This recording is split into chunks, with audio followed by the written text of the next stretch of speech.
यह भी रट नहीं लगानी है कि मैं ब्रह्म नित्य शुद्ध बुद्ध मुक्त हूँ, अन्यथा यह सब मन वाणी का विषय बन जाएगा। परमात्मा स्वरूप अप्रमेय है, वह इंद्रिय मन वाणी से अभिज्ञेय है, अप्रकट है। सभी द्वंद्वों से आत्मा पूर्व सिद्ध है, उसी में सब भेद सिद्ध होते हैं। वही तुम्हारा अपना स्वरूप है।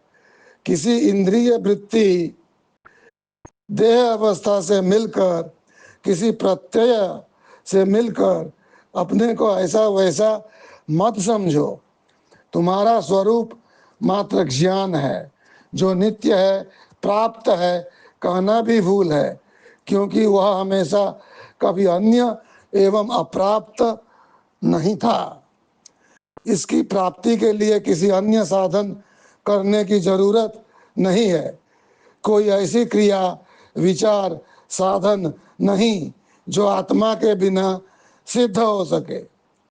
मुझसे सभी प्रमाण सिद्ध होते हैं। वे पर प्रकाश या वस्तु मुझ स्वयं प्रकाश आत्मा को प्रमाणित नहीं कर सकते। यदि वे मुझ आत्मा सत्ता से पूर्व हो तो वे मुझे सिद्ध कर सकेंगे, किंतु मुझ आत्मा से पूर्व कुछ अन्य नहीं है। वर्तमान के प्रमाण भी मुझे सिद्ध नहीं कर सकते, क्योंकि मैं उनके पहले से हूँ। वे बाद वाले मुझ पूर्व आत्मा को कैसे जान सकेंगे? अतः मैं आत्मा नित्य एवं समस्त प्रमाणों से अप्रमेय रूप हूँ। जो सब अवस्था क्रिया के होने न होने के ज्ञान को जानता है, वही तुम आत्मा हो। प्रायः आत्मज्ञान में आने वाले साधक भी यही कहते सुने जाते हैं कि हमने कोई जप पूजा पाठ यज्ञादि नहीं किया। भाई, इतनी ऊंची बात जानकर सुनकर भी इतनी छोटी बात की चिंता करते हो? क्या दांत निकल आने पर भी माँ बच्चे को दूध पीने देगी? नहीं, वह उसे थप्पड़ मारेगी, दूध नहीं पिलावेगी, अब उसे दाल भात खिलावेगी।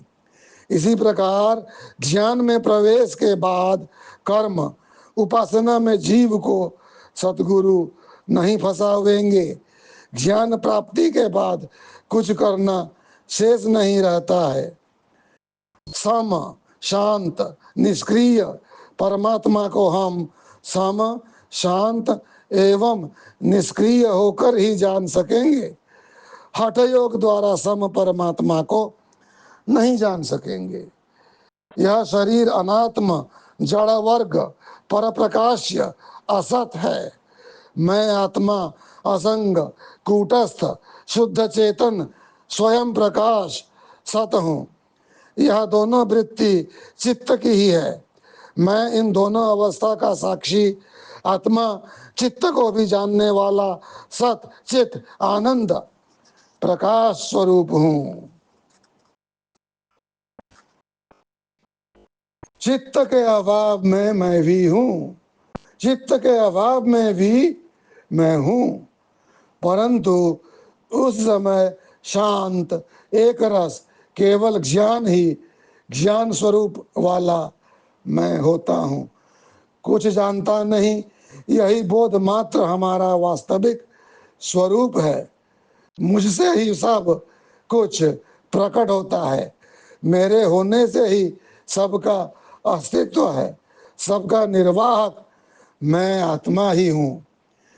इंद्रियां भोजन करती हैं, लेकिन मैं प्रत्यक्ष रूप इनका और इन सबके व्यापारों का साक्षी रूप ही हूँ। इनसे बरतता हूँ, सदा निष्क्रिय रूप ही रहता हूँ। अर्थात भोजन आदि लेकर आत्मा की क्या तृप्ति और न देकर क्या हानि। ज्ञानी जानता है कि भूख प्यास प्राण के धर्म हैं और उनका सुख दुख धर्म इन्हीं मन को हो रहा है। गुण ही गुण के द्वारा गुणों का ही भोग करते हैं। मैं सदा साक्षी आत्मा, गुणातीत, असंग, निष्क्रिय रहता हूँ।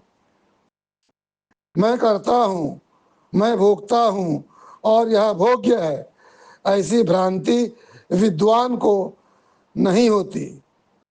न मैं करता हूँ न मैं भोगता हूँ, यही निश्चय सदा रहता है। ओम शांति शांति शांति।